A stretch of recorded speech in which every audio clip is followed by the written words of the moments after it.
Good morning, fifth grade. We're going to continue reading chapter 9 in Esperanza. Before we get started, we want you to think about the challenges she's already faced in chapter 9. Think back to our lesson yesterday about babysitting and her responsibilities and challenges she faced while babysitting. Press pause to write down your answer and play when you're ready for the focus question. It says, how does Esperanza respond to challenge? What do her feelings, actions, sayings, and thoughts reveal about her as a person? Vocabulary words for today are preoccupied. That's when you should be doing one thing, but your mind is on something else. So we have Kramer, who's reading the back of a cereal box while he's pouring his milk. So he's preoccupied, and he's probably going to pour too much milk into his cereal and overflow his cereal bowl. The next one is static electricity. That's like an electric charge in the air. Sometimes it can cause sparks. Other times it can cause your hair to stick up. And the last one is contagious. It describes a disease that can spread quickly from one person to another. So this person has a mask over their face because they don't want to get the contagious disease. I'm going to skip over the middle section. You should have read that for homework last night, but basically what happened is that the next day, Isabel went to school. Esperanza's, in the cabin, and she hangs out with Irene and Melina after lunch with the babies, and they're talking, and they end up talking about the strike and how some people, are going to refuse to work in hopes that the owners of the farm will give them more money and better working conditions. And Esperanza says, Alfonso, is glad that people from our camp are going to keep working and they're not going to strike. So people from other camps are trying to pressure the camp Esperanza's in to strike. And then the sky darkens and ends up, there's a dust storm. And so they run back into the house, and, Isabel comes home from school, and finally, Mama and Josefina and Hortensia come home, and, they're worried about Alfonso, Juan, and Miguel because they're not home yet. And it is possible that you could die in a dust storm because you wouldn't be able to breathe. There's so much dust in the air. But later that night, and then, Mama starts to have coughing spasms. And so she really just cannot quit coughing. And so anyways, everyone comes back home. It's safe. They're going to go back to work tomorrow. But we're going to pick up in this last paragraph.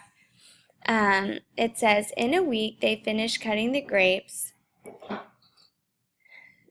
Then, while they finished packing the grapes, they were already talking about preparing for potatoes. The camp routine repeated itself like the regimented rows in the fields. Very little seemed to change, thought Esperanza, except the needs of the earth. And Mama. Mama had changed. Because of the dust storm, she had never stopped coughing. All right? And so, and we need to think about what effect this could have on Esperanza. Her mother is sick. Her mother won't stop coughing. Let's keep reading. Mama, you're so pale, said Esperanza. Mama carefully walked into the cabin as if she were trying to keep her balance and slumped into a chair in the kitchen. Hortensia bustling behind her. I'm going to make her chicken soup with lots of garlic. She had to sit down at work today because she felt faint. But it's no wonder because she's not eating. Look at her. She's lost weight. She has not been herself since the storm, and that was a month ago. I think she should go to the doctor. Mama, listen to her, pleaded Esperanza. Mama looked at her weakly. I am fine, just tired. I'm not used to the work, and I've told you doctors are very expensive." "Irene and Melina are coming over after dinner to crochet," said Esperanza. She thought that would cheer Mama. "You sit with them," said Mama. "I'm going to lie down until the soup is ready because I have a headache. Then after dinner I'll go straight to bed and get a good rest. I'll be fine." She coughed, got up, and slowly walked from the room. Hortensia looked at Esperanza, shaking her head. A few hours later, Esperanza stood over Mama. "Your soup is ready, Mama." But she didn't move. "Mama, dinner," said Esperanza, reaching for her arm, gently shaking her. Mama's arm was burning, her cheeks were flushed red, and she wasn't waking. Esperanza felt panic squeezing her and screamed, "Hortensia!" Alright, so in this section of our story, Mama is very sick. She never got over her cough from the dust storm, and now it seems like, she has a fever and she's unable to wake up. And this really scares Esperanza. Press pause to write down your answer. And when you're looking for a quote, you can choose this quote about Mama's, arm burning and her cheeks are flushed red and she's not waking.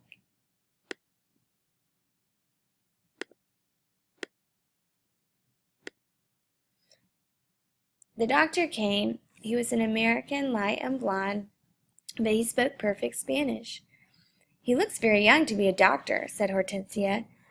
"He has come to the camp before and people trust him," said Irene, "and there are not many doctors who will come out here." Alfonso, Juan, and Miguel sat on the front steps waiting. Isabel sat on the mattress, her eyes worried. Esperanza could not sit still. She paced near the bedroom door, trying to hear what was going on inside. When the doctor finally came out, he looked grim. He walked over to the table where all the women sat. Esperanza followed him.